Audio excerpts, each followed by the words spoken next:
The employment situation, April 2022. Transmission of material in this news release is embargoed until 8:30 a.m. Eastern.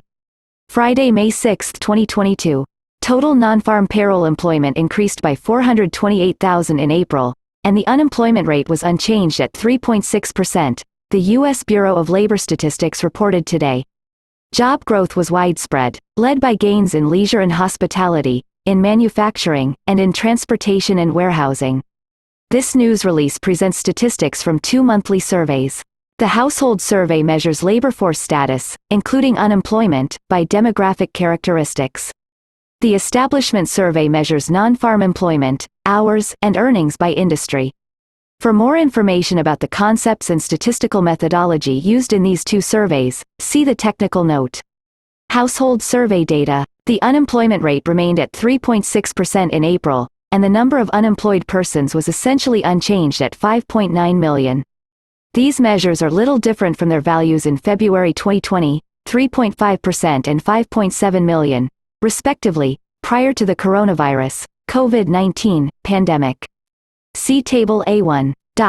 Among the major worker groups, the unemployment rates for adult men, 3.5%, adult women, 3.2%, teenagers, 10.2%, whites, 3.2%, blacks, 5.9%, Asians, 3.1%, and Hispanics, 4.1%, showed little or no change over the month. See Tables A1, A2, and A3. Among the unemployed, the number of permanent job losers remained at 1.4 million in April, and the number of persons on temporary layoff was little changed at 853,000.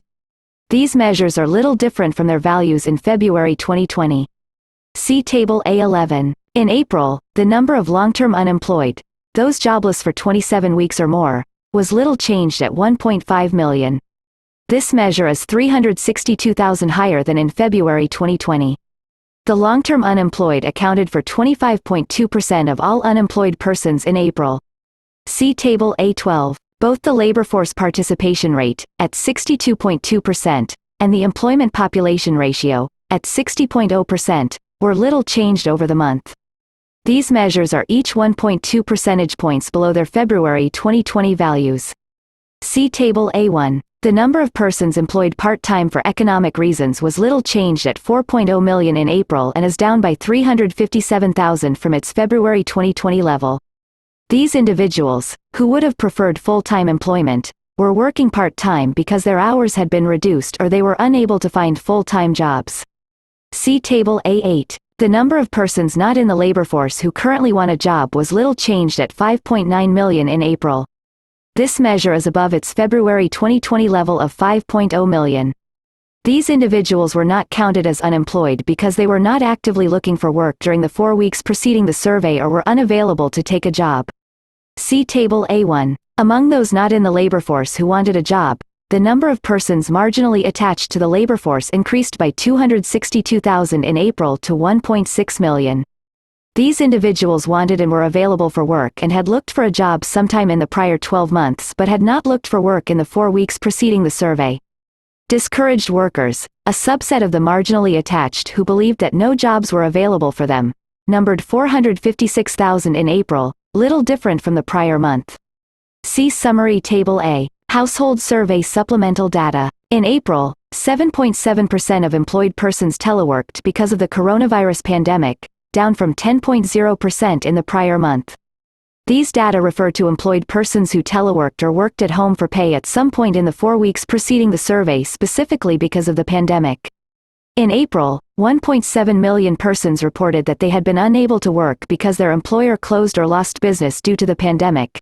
That is, they did not work at all or worked fewer hours at some point in the 4 weeks preceding the survey due to the pandemic.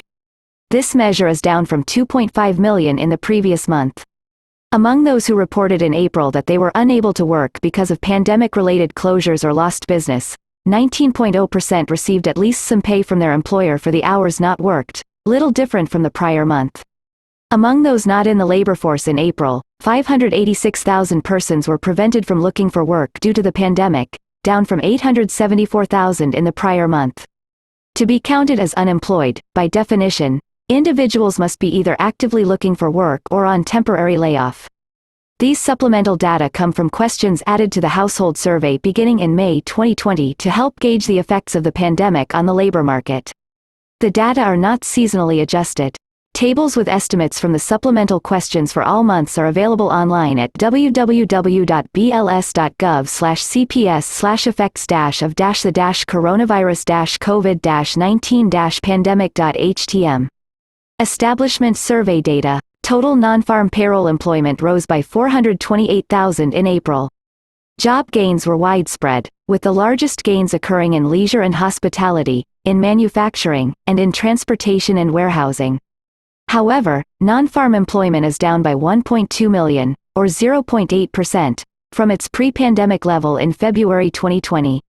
See Table B1. Employment in leisure and hospitality increased by 78,000 in April. Job growth continued in food services and drinking places, plus 44,000, and accommodation, plus 22,000. Employment in leisure and hospitality is down by 1.4 million, or 8.5%, since February 2020.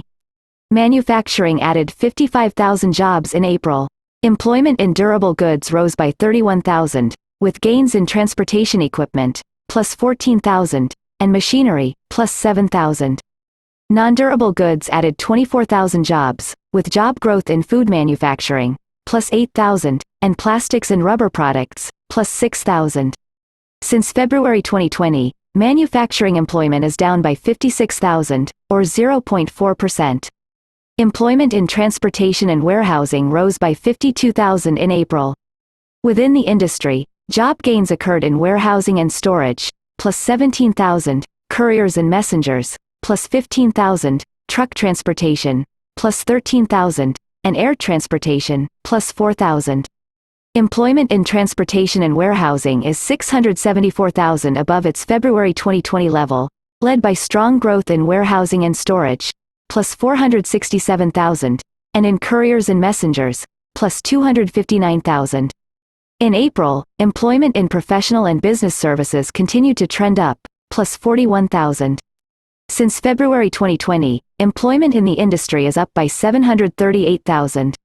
Financial activities added 35,000 jobs in April, led by a gain in insurance carriers and related activities, plus 20,000. Employment also rose in non-depository credit intermediation, plus 6,000, and in securities, commodity contracts, and investments, plus 5,000. Employment in financial activities is 71,000 higher than in February 2020. Healthcare employment rose by 34,000 in April, reflecting a gain in ambulatory healthcare services, plus 28,000. Employment in healthcare is down by 250,000, or 1.5%, since February 2020. Employment in retail trade increased by 29,000 in April. Job gains in food and beverage stores, plus 24,000, and general merchandise stores, plus 12,000, were partially offset by losses in building material and garden supply stores, minus 16,000, and health and personal care stores, minus 9,000. Retail trade employment is 284,000 above its level in February 2020. In April, wholesale trade employment rose by 22,000. Employment in the industry is down by 57,000, or 1.0%, since February 2020. Mining added 9,000 jobs in April, with a gain in oil and gas extraction, plus 5,000. Mining employment is 73,000 higher than a recent low in February 2021. Employment showed little change over the month in other major industries, including construction, information, other services, and government. Average hourly earnings for all employees on private non-farm payrolls rose by 10 cents, or 0.3%, to $31.85 in April. Over the past 12 months, average hourly earnings have increased by 5.5%. In April, average hourly earnings of private sector production and non-supervisory employees rose by 10 cents, or 0.4%, to $27.12. See tables B3 and B8. The average workweek for all employees on private non-farm payrolls was unchanged at 34.6 hours in April. In manufacturing, the average workweek for all employees fell by 0.2 hour to 40.5 hours, and overtime held at 3.4 hours. The average workweek for production and non-supervisory employees on private non-farm payrolls was unchanged at 34.1 hours. See tables B2 and B7. The change in total non-farm payroll employment for February was revised down by 36,000, from plus 750,000 to plus 714,000, and the change for March was revised down by 3,000, from plus 431,000 to plus 428,000. With these revisions, employment in February and March combined is 39,000 lower than previously reported. Monthly revisions result from additional reports received from businesses and government agencies since the last published estimates and from the recalculation of seasonal factors. The employment situation for May is scheduled to be released on Friday, June 3, 2022, at 8:30 a.m. Eastern.